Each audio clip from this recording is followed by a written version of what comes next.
You're back for more of Loki here on BuzzChomp, and I'm reacting to episode 5. It was a crazy one. I'm Dan Salem, and we have reached the end of time. It was Loki versus Loki versus Loki, like to infinity in this episode, as our primary Loki entered the void after pruning. That's what I said last episode. He was in some sort of special void place.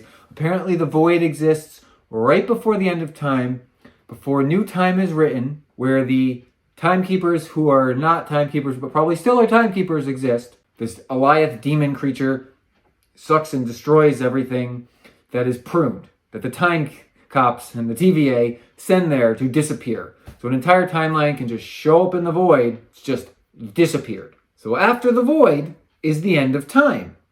And our Loki is attempting to reach it with Sylvie because they want to expose the truth. I have a hard time believing that there aren't actually the timekeepers. If they are all powerful beings, why would they actually be at the TVA? How could they possibly exist within time? I've been saying this all along.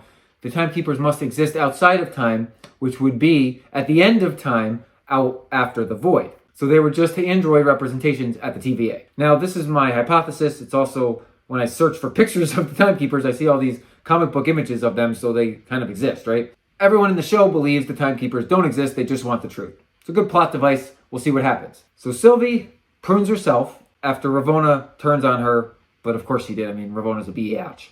So Sylvie prunes herself, ends up in the void. Gets picked up in a pizza delivery car by Mobius, who I said was alive. He's in the void too. Loki's in the void with other Lokis, and then like 50 other Lokis. The Loki who murdered Thor and Captain America turns on Kid Loki and Old Loki and Crocodile Loki and our Loki to lead a bunch of other Lokis led by President Loki into a Loki-fueled battle.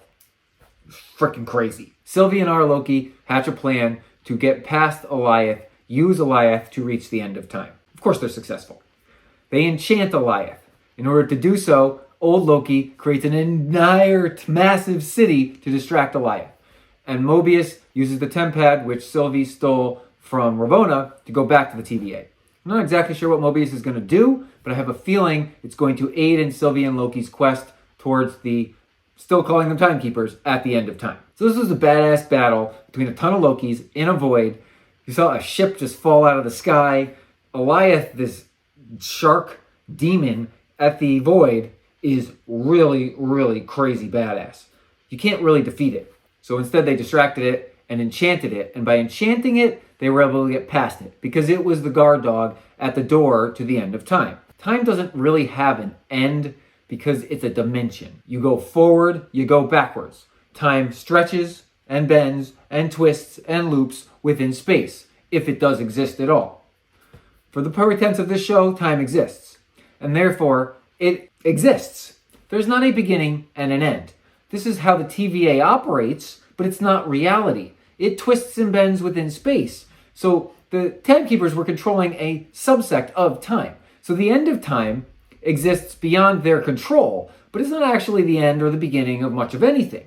This is the really cool thing. So when Sylvie and Loki reach the end of time, there's like a city.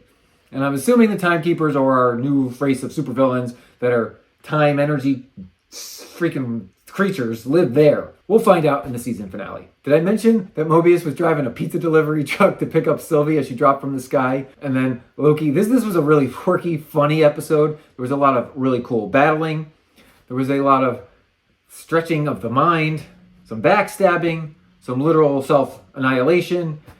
And then we reach the end of time. I'm Dan Salem. Subscribe to BuzzChomp for more of Loki. I have no idea what's going to happen in the season finale. I'm truly enjoying this first season. It's a weird, wild, superhero-esque TV show. And comment below with your thoughts on what exists at the end of time, if the timekeepers are really timekeepers, and what are they going to do for season 2? This is a self-standing story. Woo!